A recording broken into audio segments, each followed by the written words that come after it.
बहुत समय पहले की बात है। एक छोटे से गांव में एक मेहनती किसान रामू रहता था। उसके पास थोड़ी सी जमीन थी, पर वो उसी से अपना और अपने बेटे का गुजारा करता था। रामू रोज सुबह सूरज निकलने से पहले उठ जाता, बैलों को तैयार करता और खेतों में काम करने निकल जाता। उसका बेटा मोहन 12 साल का था। होशियार तो था, लेकिन थोड़ा आलसी। उसे खेतों में काम करना पसंद नहीं था। वो दिन भर दोस्तों के साथ खेलता, पेड़ों पर चढ़ता या नहर के किनारे बैठा रहता। कई बार किसान रामू ने उसे समझाया, बेटा, मेहनत से ही जीवन चलता है। अगर आज काम नहीं करेंगे तो कल भूखे रहेंगे। पर मोहन हर बार टाल देता। अभी तो मैं छोटा हूँ पिताजी, जब बड़ा हो जाऊंगा तब मेहनत करूंगा। समय बीतता गया। एक दिन किसान बहुत बीमार पड़ गया।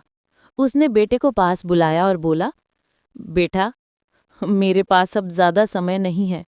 मैंने खेत में बहुत सारा सोना छिपाया है। उसे खोज लेना, वही तुम्हारे भविष्य का सहारा बनेगा। मोहन ये सुनकर बहुत खुश हुआ। अगले ही दिन उसने खेत खोदना शुरू कर दिया।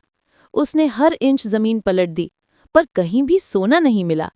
थका हारा वो पिता के पास पहुंचा और बोला, पिताजी, मैंने सारा खेत खोद डाला, पर सोना नहीं मिला।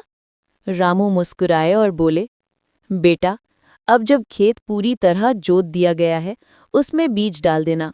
देखना, कुछ ही दिनों में असली सोना उगाएगा। मोहन ने वैसा ही किया। कुछ दिनों बाद खेत में हरी भरी फसल लहलहा उठी। हवा में सुनहरी बालियां झूम रही थीं। मोहन ने हैरानी से कहा, पिताजी, ये तो सचमुच सोना है। हमने मेहनत की और फसल ने हमें धन दे दिया। रामू ने प्यार से बेटे का सिर सहलाया और कहा, याद रखो बेटा, मेहनत ही सबसे बड़ा खजाना है। जमीन में सोना नहीं था, पर तेरी मेहनत ने उसे सोने से भर दिया। उस दिन के बाद मोहन ने कभी काम से मुंह नहीं मोड़ा। वो हर सुबह पिता के साथ खेत जाता और गांव के लोग उसकी लगन देखकर कहते, देखो, ये किसान का बेटा अब खुद किसान बन गया है। अभी चैनल मोज सब्सक्राइब कर लो। मिलते हैं नेक्स्ट वीडियो में। Thank you.